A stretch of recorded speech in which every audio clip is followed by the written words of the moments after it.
കണ്ണൂർ കൊളവല്ലൂരിൽ നിന്ന് ഞെട്ടിക്കുന്ന ചില ദൃശ്യങ്ങൾ നമ്മളെ തേടിയെത്തിയിരുന്നു. കഴിഞ്ഞ ദിവസം PRM സ്കൂളിലെ +1 വിദ്യാർത്ഥിക്ക് നേരെ റാഗിംഗ് ഉണ്ടായി. അതിലിപ്പോഴിതാ 20 സീനിയർ വിദ്യാർത്ഥികൾക്ക് നേരെ കേസെടുത്തിരിക്കുന്നു. 16 വയസ്സുകാരനായ +1 വിദ്യാർത്ഥിയുടെ തലയിലാണ് +2 വിദ്യാർത്ഥികൾ കല്ലുകൊണ്ട് അടിച്ച് പരിക്കേൽപ്പിച്ചത്. 6 +2 വിദ്യാർത്ഥികളെ സ്കൂളിൽ നിന്ന് സസ്പെൻഡ് ചെയ്തിട്ടുണ്ട്. കടുത്ത നടപടികൾ വേണമെന്നാണ് ആക്രമിക്കപ്പെട്ട കുട്ടിയുടെ കുടുംബത്തിന്റെ ആവശ്യം. മുഖ്യമന്ത്രിക്കും ആഭ്യന്തരമന്ത്രിക്കും പരാതി നൽകാനുള്ള തയ്യാറെടുപ്പിലാണ് കുടുംബം. അർജുൻ കല്യാടാണ് ചേരുന്നത്. അർജുൻ, ഈ കുട്ടിയുടെ ആരോഗ്യനില എങ്ങനെയുണ്ട്? ഇപ്പോൾ കേസെടുത്തിരിക്കുന്നു സീനിയർ വിദ്യാർത്ഥികൾക്കെതിരെ എന്നാണ് മനസ്സിലാക്കുന്നത്. +1 +2 കാലമൊക്കെയാണ് പഠിത്തത്തിൽ കൂടുതൽ ശ്രദ്ധിക്കേണ്ട സമയത്താണ് ഇത്തരത്തിൽ വലിയ രീതിയിലുള്ള റാഗിങ്ങും അത് കേസിലേക്കൊക്കെ എത്തുന്ന നിലയുണ്ടാകുന്നത് അല്ലേ?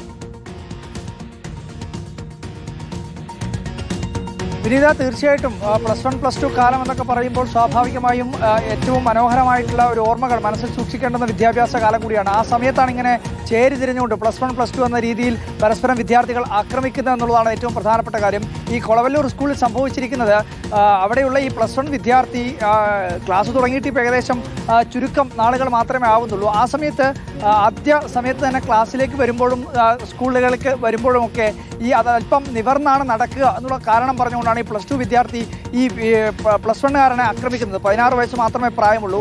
ഈ കുട്ടിയുടെ ആരോഗ്യസ്ഥിതി എന്ന് പറയുമ്പോൾ തലയിൽ ഇപ്പോൾ ഏകദേശം 5 സ്റ്റിച്ചിടാൻ ആഴത്തിലുള്ള മുറിവാണ് സംഭവിച്ചത്. ഈ ക്യാൻറ്റീനിൽ വെച്ച് ഭക്ഷണം കഴിക്കുന്നതിനിടയിലാണ് +2 വിദ്യാർത്ഥികൾ ഏകദേശം 40-ലധികം പേരുണ്ടായിരുന്നു എന്നാണ് ഈ ആക്രമിക്കപ്പെട്ട കുട്ടിയുടെ രക്ഷിതാക്കൾ പറയുന്നത്. ആ 40-ലധികം വരുന്ന +2 കുട്ടികളെല്ലാം ചേർന്ന് ഈ കുട്ടിയെ ആക്രമിക്കുകയാണ്. മറ്റെന്തെങ്കിലും ഒരു വലിയ അപകടം സംഭവിക്കേണ്ടതാണ്. പക്ഷേ എന്തോ ഒരു ഭാഗ്യം കൊണ്ട് ആ +1 വിദ്യാർത്ഥിക്ക് അവിടെ നിന്ന് ഓടാനോ അല്ലെങ്കിൽ അവിടെ നിന്ന് മാറാൻ വേണ്ടി കഴിഞ്ഞു എന്നുള്ളതാണ് വലിയ അപകടം സംഭവിക്കാതെ രക്ഷപ്പെടുത്തിയതെന്ന് വേണം നമുക്ക് പറയാം. എന്തായാലും ഇതിനകത്ത് കൃത്യമായ രീതിയിൽ നടപടി ഉണ്ടാവണം. ഏതെങ്കിലും തരത്തിൽ കേസെടുക്കുകയോ ഈ കുട്ടികളെ സസ്പെൻഡ് ചെയ്യുകയോ എന്നതിനപ്പുറത്തേക്ക് കർശനമായിട്ടുള്ള നടപടി ഉണ്ടാകണം എന്നുള്ളതാണ് ഈ ആക്രമിക്കപ്പെട്ട 16 വയസ്സുകാരൻ്റെ പാരൻസ് ആവശ്യപ്പെടുന്നത്. അവർ ആഭ്യന്തര വകുപ്പ് മന്ത്രിക്കും മുഖ്യമന്ത്രിക്കും ഒക്കെ പരാതി നൽകാനുള്ള തയ്യാറെടുപ്പിലാണുള്ളത്.